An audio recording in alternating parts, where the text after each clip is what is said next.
Welcome to Money on Tap.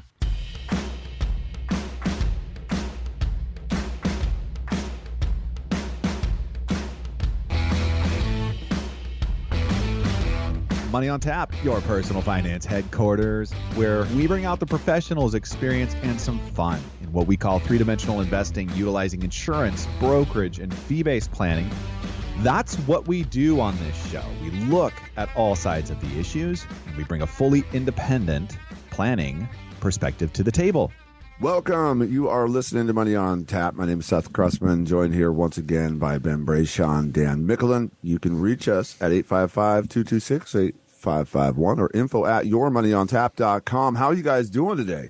I'm doing great. I'm doing really good. How about you, Dan? I am doing excellent as well. Glad to have Ben back. I mean, we've got the whole band back Sure together you're glad, for the Dan? first time. You sure you're glad? I am glad. You heard that, folks. You heard that, folks. Now I get to bust his It's chops. tough sitting in the producer's chair. You know, there's a lot going on over there. I'm just, I'm new to that. Folks, today we are going to be talking about put up or check up. It is one of those things that, frankly, very few people do in taking a look at their year and their year end. There's so much focus at this time of year on family and getting together and the holidays that some pretty important stuff can get overlooked in your finances. And we're here to bring you into the fold of what you can do to make sure that you're just checking some boxes of what's really important for you and your financial planning. That's what we do here at Money on Tap. We are three-dimensional investors. We take a look at all sides of the investment world as independent financial planners with Brayshaw Financial Group. We get to look at basically everything that's on the market and put you in the middle of that and make sure that we're putting plans together that include everything that's available. And more important than that, what's most important to you and your financial journey. So with that, Ben is just dying to get in here. Yeah, no, I think about what we do in the three-dimensional planning and so forth, and no time is more important for that skill set than the end of the year. I mean, to be able to look at the entire picture and really kind of bring the end of the year financially into a solid close. I mean, that is probably the best opportunity people have, and to be able to look at all sides of that picture, that's a big piece. And I think this year in particular is an important year to do that. I mean, coming off of the turbulence of the market we've had, the potential of a kind of looming recession out there, everything going on in our world politically, we're going to dive into some of that here in a minute too. I mean, this is one of those times where, you know, you do need to carve out that day to spend with your books and set aside the you know, kind of holiday cheer and all those other things just to make sure you're not going in blindly into a new year and a new set of circumstances. Well said. This is one of those years. This is one of those years where you might be able to really captivate your financial picture in a much healthier form than maybe you've experienced, you know, just with what the market's done, and be able to transition that into something that's just a little bit better off for you long run. And I think you can turn every glass half empty into something half full. So opportunity awaits. Wow, I was about to jump in a couple of minutes ago, but you guys said pretty much everything I wanted to say. And opportunity was the word that really comes to front of mind. And that is a tough place for some people to come to in terms of their perspective right now. You might be looking at the future and thinking, well, maybe not everything's going to be that bright. Well, guess what? We're going to shed some light on what you might be able to take a look at differently. I think there's going to be a ton of takeaways for everybody that is an investor or is looking forward to retirement and wanting to make that a part of their story. With that, it is time for us to have some fun. We're going to get into money in the news.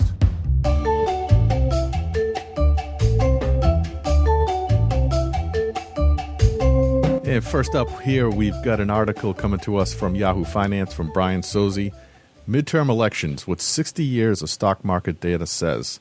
And we've talked about this a couple times in the shows recently, where there's a lot of strong historical precedent around the fact that in the times following midterm elections, regardless of which way they go, regardless of any changing of governmental structure in terms of what parties are favored and what chambers of Congress, the market has responded well. And in particular, this year there's some certain expectations around that, primarily being that the expectation that Republicans would take further control and really be able to stymie Biden's agenda, which seems to not favor the economy in really any measurable way.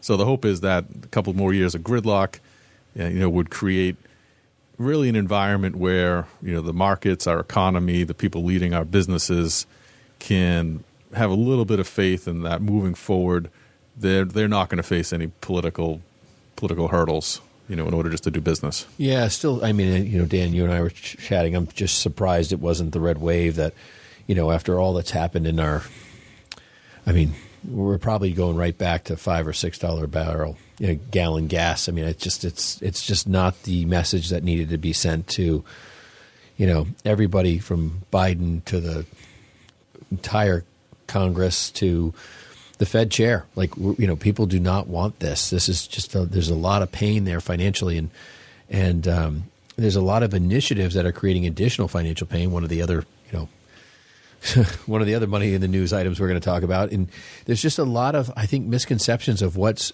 a need versus a want or a desire, and that's just the breakdown is pretty horrendous. But when you look at the 60 years of market data, it doesn't necessarily paint a bad picture when you look at a midterm election. Go ahead. No, it paints a decent picture, actually, a really good one. And going back down to the 1960s, so this goes back into the Kennedy era, there was only 3 times where following the midterm election between November and year end that the market was down. And the furthest down it was, of those 3, was 1.1%. So kind of a small drop off. And if you look at the market, though, in every segment going from November to April and then November following to the next November, so 6-month and year-long breakdowns, the market has been positive in every single instance. Every single instance. And we talked about this a few shows ago, and I think when you start looking at it, it's like, hey, do I want to invest for the 6-month average and make 15% on average, or do I want to invest for the 12-month and average a little more than 1% better at 16%? Take either one, just invest. That's the message there. Yeah. Yeah, if you are like so many investors out there that right now are, hanging on to the CDs or have just cash at the bank and wondering what to do, maybe you've rolled out of the stock market a while ago, and right now this is just there's just too much volatility and uncertainty for you in the market. Then this is not your day, because it's still the market at the end of the day. But in terms of what somebody that does invest in the market and is participating in and understanding that the laws of large numbers and history is a good indicator for us of where we might want to take positions, this is some hard numbers to walk away from and say, no, this is not what I'm not going to invest in, right? To take a piece or a step in and participate just doesn't make sense for somebody that's in the market or doing what, has money on the side and looking for the opportunity to step in. I think now is like a really decent opportunity, I think, to amplify some of these statistics that we're looking at historically. The market's just been horrendously down, over the last year, basically, 11 months. And, so there's potentially some opportunities with some good discerning thought about, really finding some value in the market, finding some places where you think there's some really long-term opportunity, separate from the fact that this 12-month history is like really playing in our favor. Because this isn't like, it's 100% of the time that in the next 6 months since Kennedy, after a midterm election, 6 months, that the market's up. 100% of the time it's up 12 months. The 12-month story is really great, but the 6-month story is phenomenal. And the market's up 5% in the last month. So that's interesting. We're going to see some fluctuations. I think if we saw a bigger red wave, we would have seen a lot of market upside post-election. But that remains to still be seen. Yeah, I think it's rare we get these 100% trends, right? So we like 100% trends. Yeah, that's easy to work with. But of course, no guarantee going forward that that'll continue to be the case. But there's a lot of precedent that suggests it's a good time. Investing. Wow. When are we ever at a time in our lives where we have more opportunity to participate in something that's pretty amazing? Like we've got the historic elections happening, midterm elections happening, and some of the data surrounding that.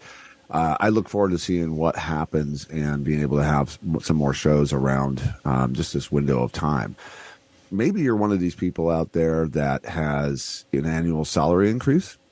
We've got some interesting information on what's coming or what's been happening around the salary increases, and this is by pay scale.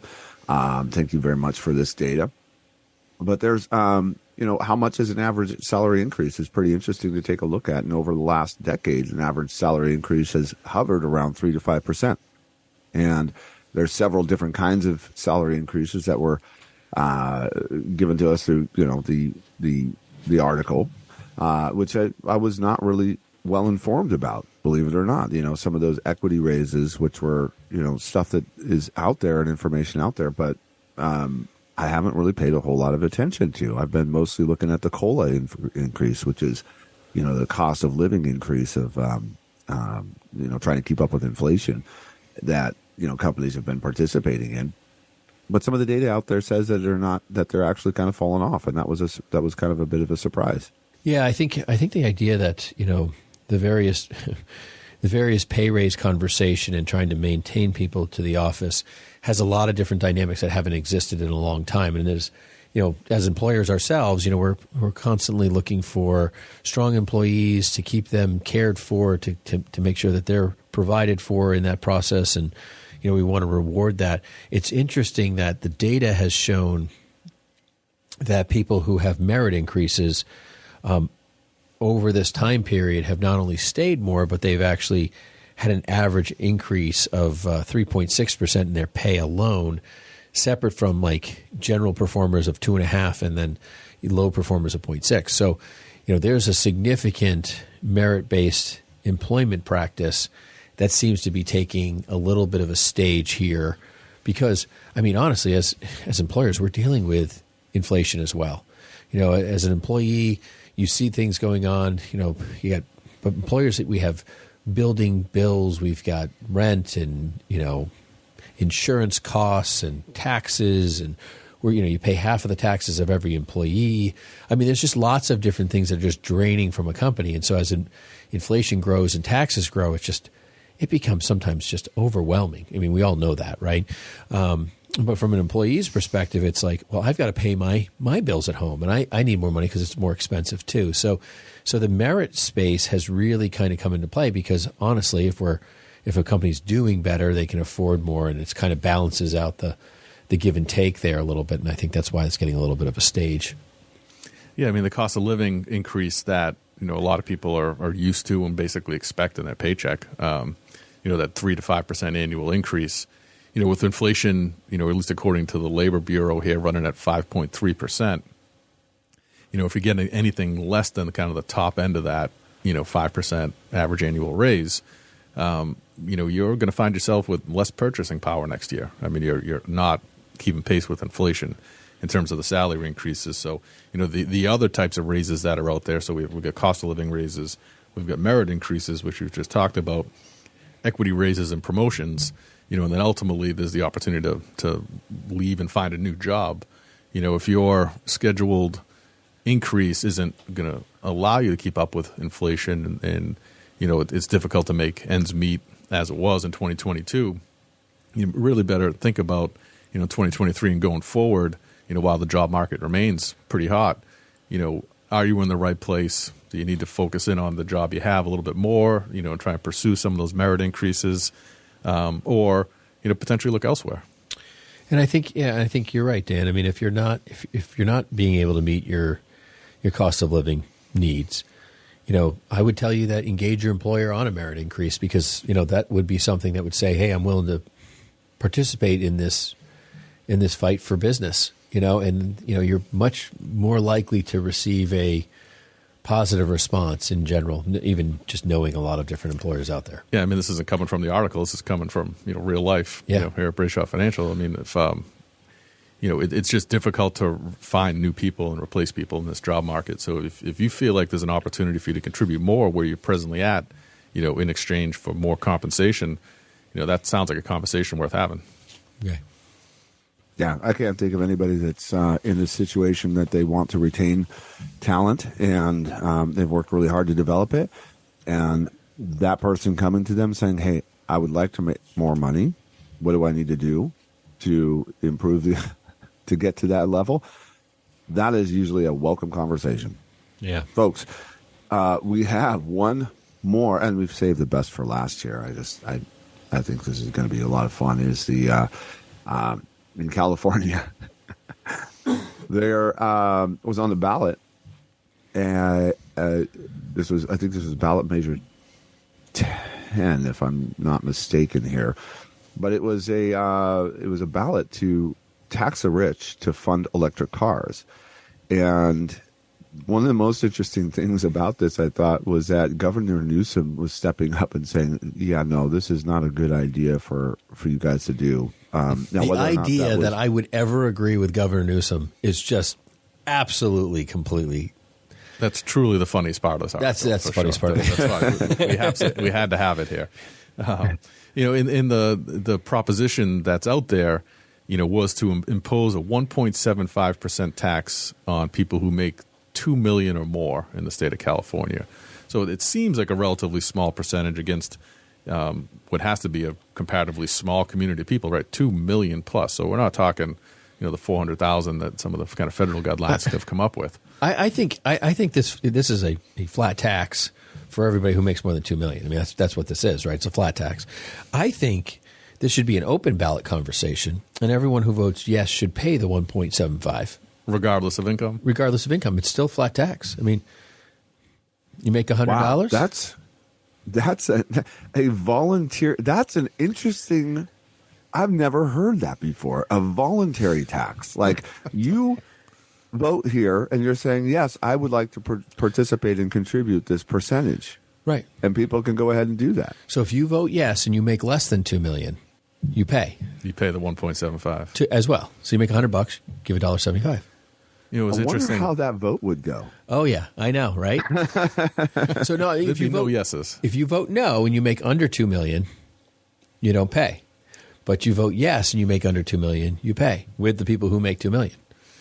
Yeah, I don't see that vote going very well. I don't think it going very well either. But that's socialism for you. But what also was interesting here in the article, and probably part of the reason that Newsom opposes, is that this proposition that made it to the ballot, and it was 95% funded by Lyft, the rideshare company. So this whole notion, wasn't even something that came out of, whoever the tax revenue specialists are in California saying, oh, we get an opportunity to grab some dough here. This came literally from the ride-sharing companies because they don't provide cars, right? And by 2035, there's going to be no gas-powered cars in the state of California. You won't be able to buy a new one. Right. So they see themselves as saying, hey, listen, we need to find a way to amplify these electric car sales so that we have a usable fleet of drivers, 10 years from now. Right. And so they've funded entirely, 95%, this campaign around getting this question put into the ballot. So it's kind of interesting how that all works, right? Well, the fact that all the Lyft drivers and the Uber drivers are considered, and they fought in court, Lyft has and Uber, right, in California, that they were independent contractors. Like they spent lots of money in court that they were independent contractors. The fact that they're funding this, I wonder if this created any potential liability that maybe they're not independent contractors if they're going to be required. If they're going to buy the car and hand it to you, then that sounds like an employee to me. Yeah, you're darn right it does. Or if they even subsidize anything directly or indirectly. Yeah. I mean, there's a lot of, but this is California for you. I mean, this is why people are moving out of there left and right. And then that's what closed the article out too, which was interesting. Both parties kicking in a perspective of saying, and they're probably pointing to Elon Musk, so we can get our Musk mention in for today.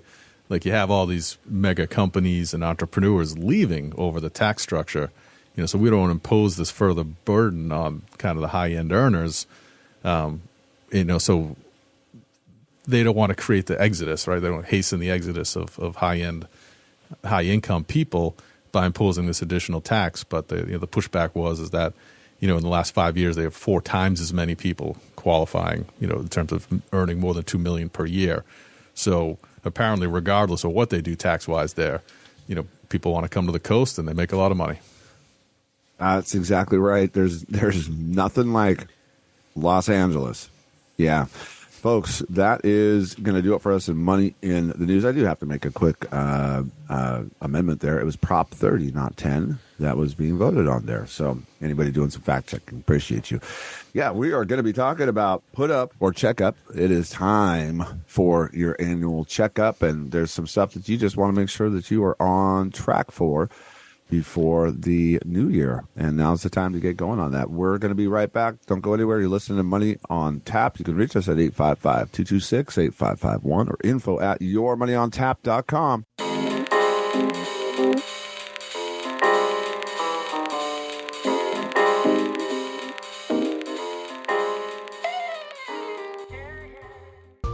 Do you have an annuity? Do you understand exactly how it works and when to use it? The likelihood is that you don't, or maybe you bought it a while ago because at the time it sounded like a good idea. But will it accomplish your goals? We are here to help you. Contact us about a free annuity review and learn what your annuity does, how it works, and how it can best help you with your retirement goals. It's absolutely free to you, and if there's a better way for you to accomplish your goals, this is a great way for you to learn about those opportunities too. Take the time to get educated, get empowered, make your retirement a success. Call us at 855-226-8551 or info@yourmoneyontap.com. You can reach us at 855-226-8551 or email us at info@yourmoneyontap.com. And now, more Money on Tap with Ben, Seth, and Dan.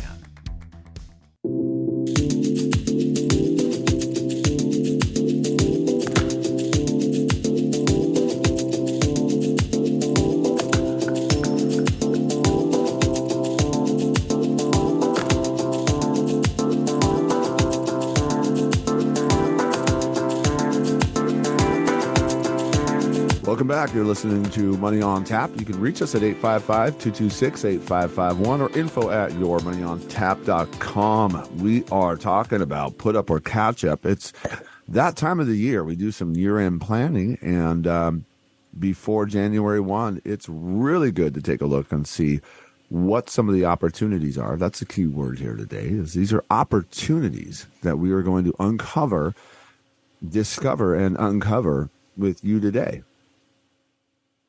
And one of the things that's most important to probably start with and check first as you're moving through your financial year-end checklist is your retirement plans. It's what we focus on here conversationally, and you hear us reference this stuff a lot.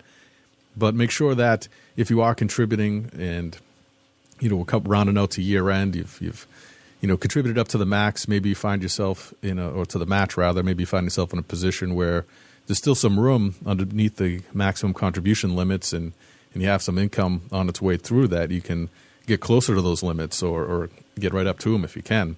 And this year for 401k, it was $20,500 for those of us under 50. And if you're 50 and over, you have a catch-up provision that allows for another $6,500, so a total of $27,000. And for certain companies, if they allow it, there's some backdoor non-deductible opportunities where you can get in up to another $40,000. Yeah, I mean, that gets you to those, kind of those max numbers. I mean, when it comes to 401k planning, there's a lot of conversation around this. I mean, there's because you have Roth 401ks and you have kind of that traditional 401k pre-tax where Roth is post-tax, meaning that if you're contributing to the Roth, you're not going to get a deduction from that standpoint. So, the conversation about retirement planning has a lot to do about what you think of taxes today and what you think of them, 20, 30, 40, maybe 10 years from now, whenever your retirement is going to come into existence. And one of the problems is that we're not looking at a target date. I think it's funny when you talk about target date funds, the mutual funds and these 401k plans, when you think about a target date, not all your money is designed to retire on the same day you are. You can't think of it as like, hey, this is the target date for my investment. So therefore, when I turn 65 or 66 or 70 years old, all my money needs to be available. Theoretically, if you were really to be diversified, and I hate target date funds, and I would never put a penny of my own money in them. So take that, listeners, for what I'm saying. But if I were to diversify and only have the option to invest in target date funds, I would put money in all sorts of target date funds, dated all the way out till I was 90 years old or 100 years old, because that's when I'm going to need those dollars. And people don't see it that way. People don't talk about it that way. So when you're looking at retirement in general and the idea of putting money away in a pre-tax 401k versus post-tax, the conversation needs to be, what will be the tax rate on this dollar when I take it out? Will it be higher or lower? Now, then there's a tertiary conversation about, what is the match I'm getting from the company? So the first thing is, hey, I'm putting in 4%. My company's matching 4%. You absolutely should put in that 4%, whether it's pre or post-tax. Just get the money in the plan, because that's free money. We always promote free money. I don't think anyone goes against free money. It's all good. After that, every dollar you make into that retirement plan really has to be that conscious decision of, how is this going to impact my future in the most positive way possible? Yeah, I love what you're saying there. And actually, the strategy that you just built out there was one that I don't think I've ever seen anybody apply. The target date funds kind of layering or laddering, kind of what Ben just described as almost like a bond ladder, where there was different buckets of money and their expiration on those dates of those bonds as they come to, fruition, roll into the next set or become liquid and there's cash available. So, well done. That was interesting. Well, thanks, Seth. Appreciate your encouragement there. I'm going to...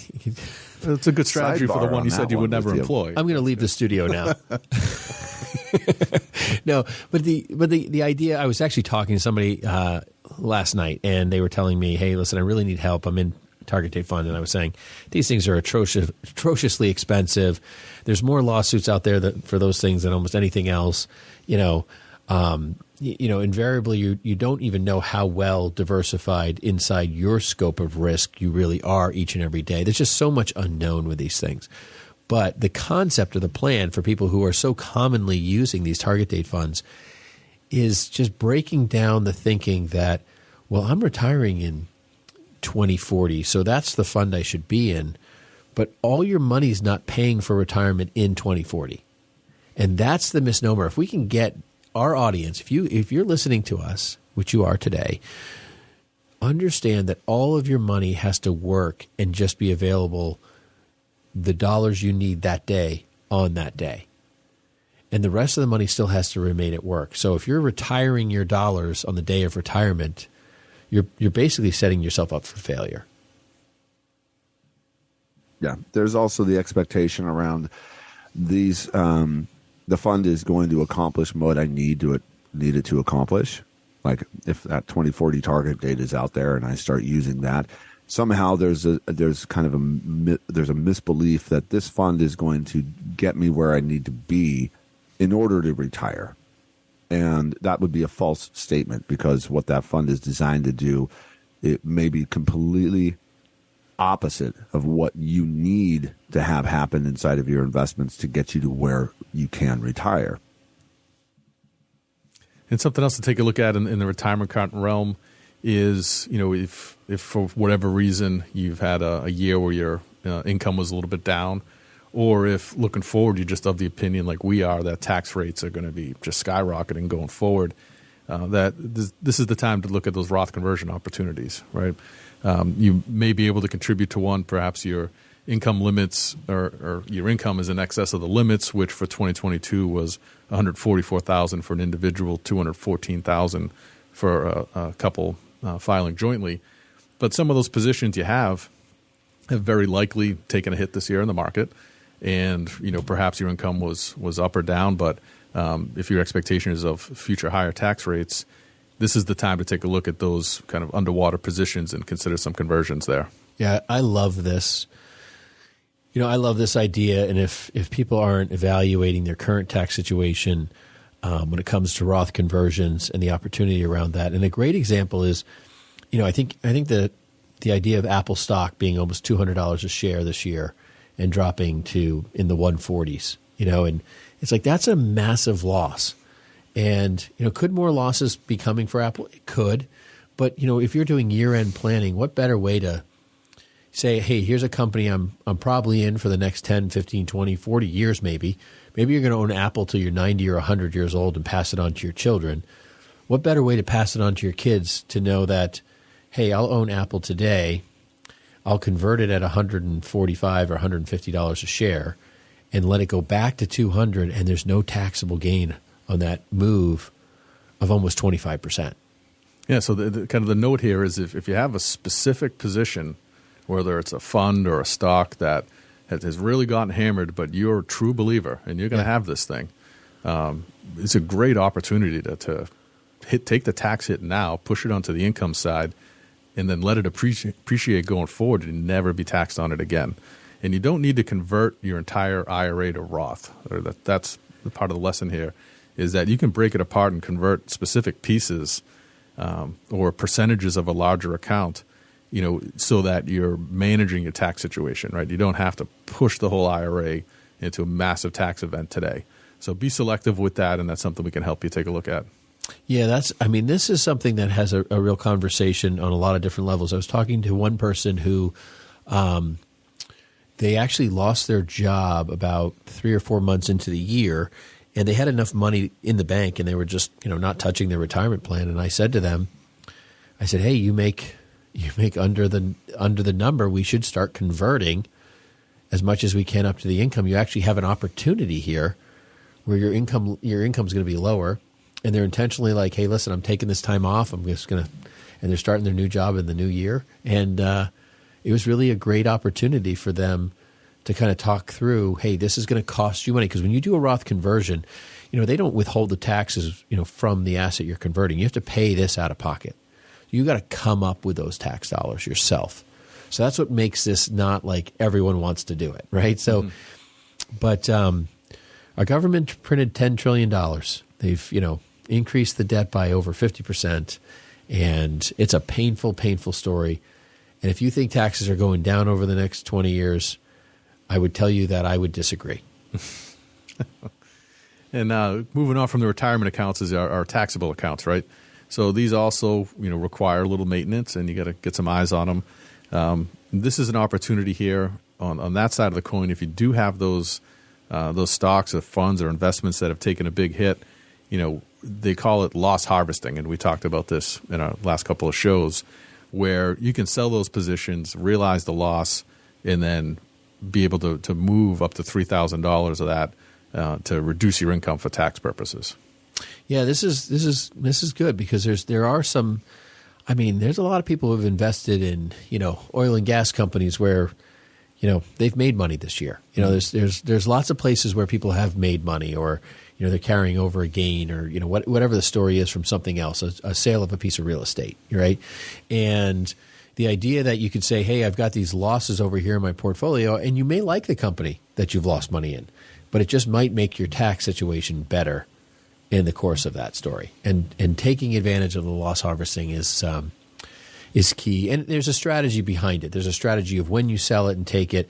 Like, I would encourage people to do that before year end, because there's other people who are going to do it right before year end.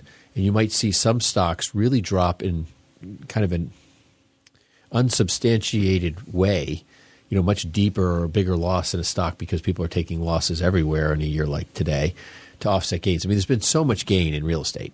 I mean, people have sold huge properties for big money. So they might go through their portfolio and just say, sell everything you possibly have with a loss. And I've had people call me with that conversation in stocks.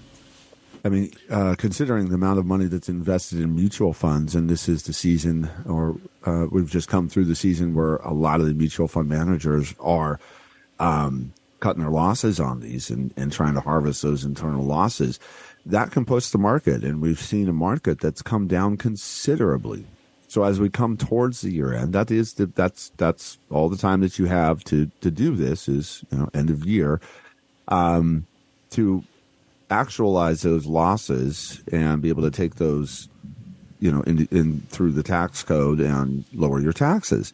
I think one of the challenges that as we just had a conversation around, midterm elections and historically what's happened as far as the market, doing quite well over that 6 month to a year period after the election is, do you take the loss? Do you just go ahead and sell, take the loss and put it into cash and hold it there? Or what's the next place that you can put it so that you're not missing out on, other opportunities within the market? And so that's what you can't do is, I think, Dan described very well, is you can't just sell it and then 2 days later put it back into the same investment or, something that's so similar or like that they'll nix that and say that's not a strategy you can use. You have to go ahead and put that money to work into something that isn't the same or similar. And that can be a bit of a challenge if you're not really aware and understanding what that looks like. Give us a call. You can reach us at 855-226-8551 or info@yourmoneyontap.com. A lot of what we're talking about are some of these rules of the road for the adjustments that you really need to be taking advantage of. If you're listening to Money on Tap, you can reach us at 855-226-8551 or info@yourmoneyontap.com. We're talking about put up or check up. The time of year for you to get your financial checkup done is now. There's a lot under the hood here. It really depends on, you can have even just a very, very simple plan needs to have an evaluation. You need to take a look at that. There's a lot of different factors inside of just a simple plan for you to consider what's important. And in the larger planning side of things, and this comes to, actually, believe it or not, this is a simple and very small plan consideration as well as the estate plan, because guess what? Everybody does die, and that's where the estate needs to have some direction. At least in our experience, that is what works the best for the people that are going to receive or be a part of that transition of life for you.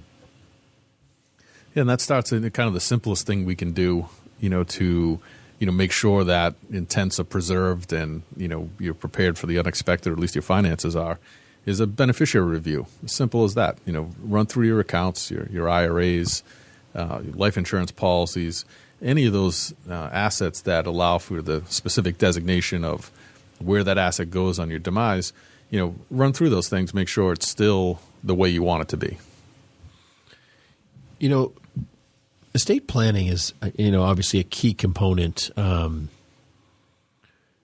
to the whole process. And what's great about estate planning is it really defines the goals going backwards. It helps you see the end of the road conversation of like, this is what I want the end to look like. So therefore, hey, listen, this is the trajectory we're aiming at. That's a really key component. And what I usually tell people is, let's make a date. Let's make a goal of when you want to get certain estate planning things done. We got a few months left here almost a few months left in the year. Make your New Year's resolution that you're going to get this done either next year or by the end of this year. Make it your goal to actually say, this is what I want to get done. I want to get my will updated, or I want to get a will. I want to get my trust done. We have an in-house counsel. We have an attorney here, Mike Henry, great guy, easy to work with, super competent, super capable, been in the legal world for many, many, many years.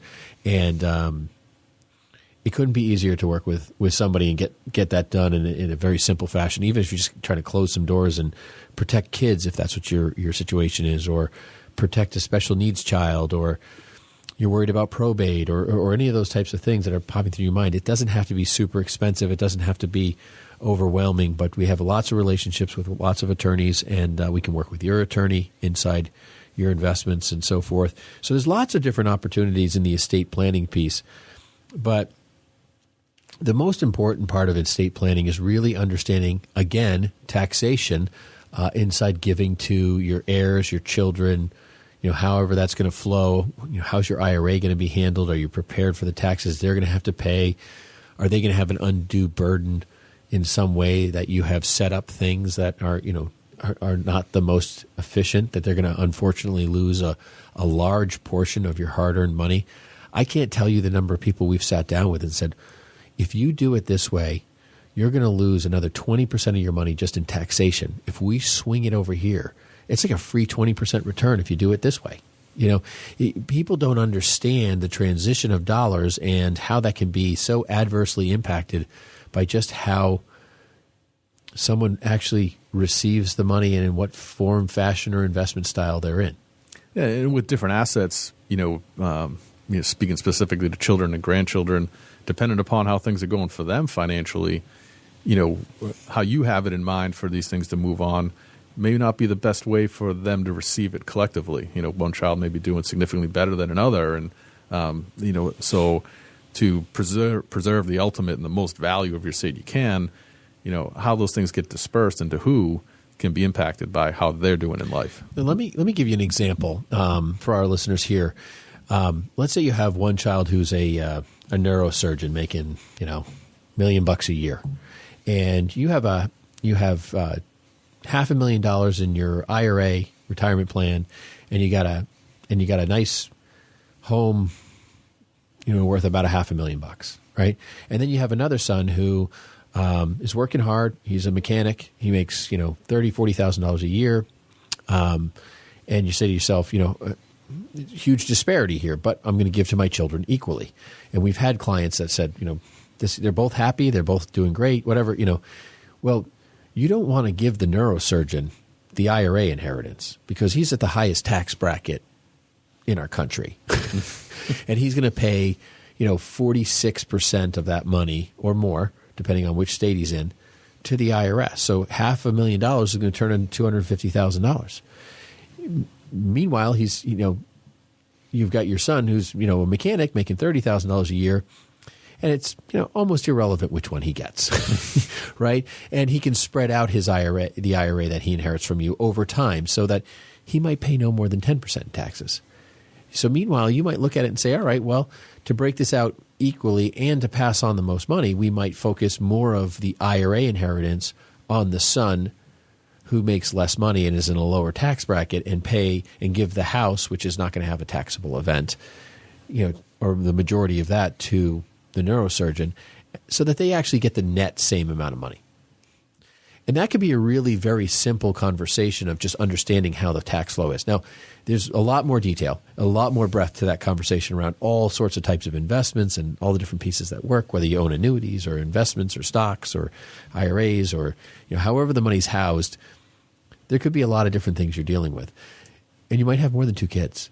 So, breaking that out in the way that you want to create equality, if that's a goal of yours, could be something that's equal on the way out isn't necessarily equal on the way in. Right? So understanding those implications and just having that conversation to make sure that the most of your hard-earned work and financial assets you've accumulated over life stay with your family and don't get lost into the tax picture. Yeah, absolutely. So one of the things that you were touching on there was the executor. And that's one of the most common places I find people, have good intention. And what does that mean? What's an executor? It's somebody that really cares for your estate after you pass on. And if you do not decide to choose one, well, the courts will choose one for you. And usually it's going to be somebody that's, the next of kin that's willing to do the job. But avoiding a snafu here, this is what's so common for families is, the executor just doesn't make the decisions the way that the rest of the family thinks that it should go, or another person in the family thinks it should go. So having a third party in there that's willing to do the job is really critical. So many families just get broken up in the process of distributing assets and taking care of the estate after passing. And the other thing I'd say to look out for if you are in this market looking for an executor is, most big banks will provide these services, these fiduciary services, but what they'll also do is they won't handle an estate that's below a certain asset level. And B, if they are going to handle that estate, they will require you to use their services or their investment services. It's a way for them to accumulate more assets and kind of pressure that whole system into, you handing over the assets at that point. We work with some independents that do a phenomenal job of doing the stewardship of your assets post-death. And so if this is something that you need as a resource, guess what? We're a great place for you to go ahead, give a call, find out who's available in your area. That's the last thing I would say around this is make sure that somebody is in your area, okay? Because state to state, things change a lot. You can reach us at 855-226-8551 or info@yourmoneyontap.com. We are going to take a quick break. You're listening to Money on Tap. We'll be right back.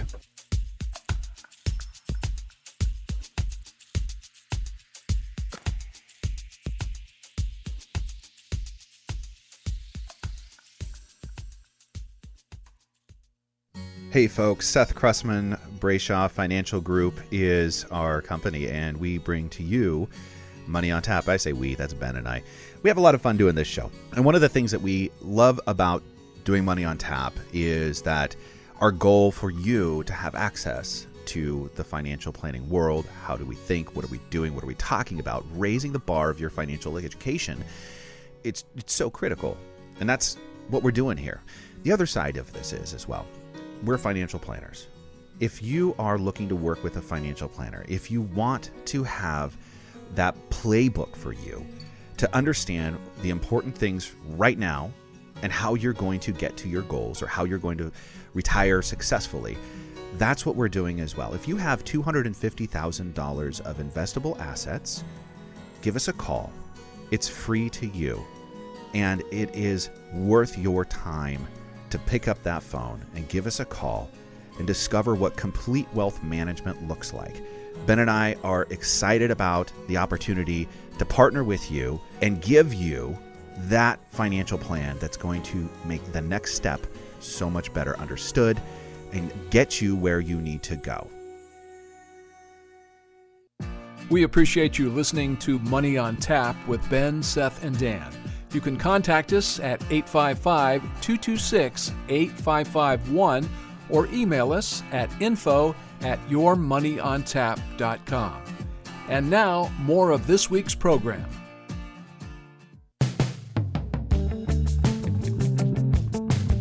Welcome back. You're listening to Money on Tap. You can reach us at 855-226-8551 or info@yourmoneyontap.com. Folks, we don't have a whole lot of time left in the show, but we've got a lot of stuff that we want to make sure that we pack in. So I am going to go ahead and just say this. Rebalance. All right. This kind of comes back to the whole portfolio where we started in our checklist here. You have assets that have been put into a portfolio. You had a design around that portfolio. It was, call it 50% equity, which is, stock market and stocks, and then 50% bond. So what happens over the course of, if you were to take a look at 10 years of investing, it would look like basically the would no longer be a 50-50 portfolio. You'd have a 33% bonds and about a 67% stock. That is what happens with growth, right? The portfolio grows. As equities are going to grow faster than those bonds are going to grow, and it gets out of balance. And so what happens is you as an investor not rebalancing your portfolio on a regular, just call it once a year basis, you're going to have a very different experience than what you intended to have at the beginning. That market, when it drops, you're going to feel it more than you thought you should or wanted to or could tolerate within your risk. And that gets a lot of investors sidelined at one of the most critical points. They pull out of the market because it's not what they can deal with.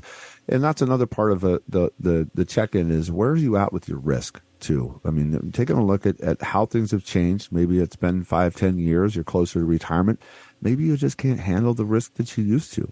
And your portfolio needs to be designed a little differently to keep you investing and moving forward. All important things. And I'm probably more of a proponent of quarterly rebalance than I am annual. I think annual sometimes, the fact that you have those choices out there, or even semi-annual, the market shifts too often, too much, that, things go out of favor. And if you can get more money in those things that are out of favor at times, and start you're almost dollar cost averaging in if you do more rebalancing. So that's a really good point, Seth. I really like that a lot. And I think it's something that unfortunately doesn't take place in a lot of people's 401ks. People don't even think about that stuff. Yeah, if you just think about the major indexes, right? The S&P has fared pretty poorly this year. But when we're talking about kind of post-election run-up in the market, those are S&P stats we're looking at. Right. So your S&P holding is going to be down percentage-wise to your overall portfolio because it's taken a more significant hit than Dow did. But that means it's time to kind of reposition and get those things reallocated so that, if the goal is to ride this next 12 months and history repeats itself, you may not be positioned properly to take full advantage of it. So take a look at that. Agreed. I think the last thing that I think would be really important to cover, and probably something for some of our philanthropic listeners to take into mind, is we do a lot of charitable giving work. We do a lot of charitable trust work, high deduction, tax incentive investing focused charitable giving. Those types of trusts are things that we do. We have attorneys that can write up the trust documents, and we can actually tier those into something that really brings your projected income into realm. And so if you're a listener and you understand what I'm talking about, saying, hey, my income's X and I really need it to be way down here at Y, charitable giving is something that you can do. And it's not just giving away to a charity. It's strategic giving. It might be giving in a way that creates income for the charity today, that might produce an asset for you or your family later on in life, or it could be giving to a charity in the future but creates income for you today. And those are different types of trust programs that we do. There's also, maximizing giving over certain years, where you can kind of front load your giving for the next 2, 3, 4, 5 years, and do that in this particular year, and then have that money doled out over the 5-year period to meet the charity's needs. That giving you the deduction today over something that you want to disperse over a period of time. All different mechanisms to really maximize your tax, moving pieces that happen, because lots of people have made a lot of money this year. For as much as the stock market might have been hit for a lot of our listeners, the world's been on a financial tear for a long, long time, and there's a lot of money out there.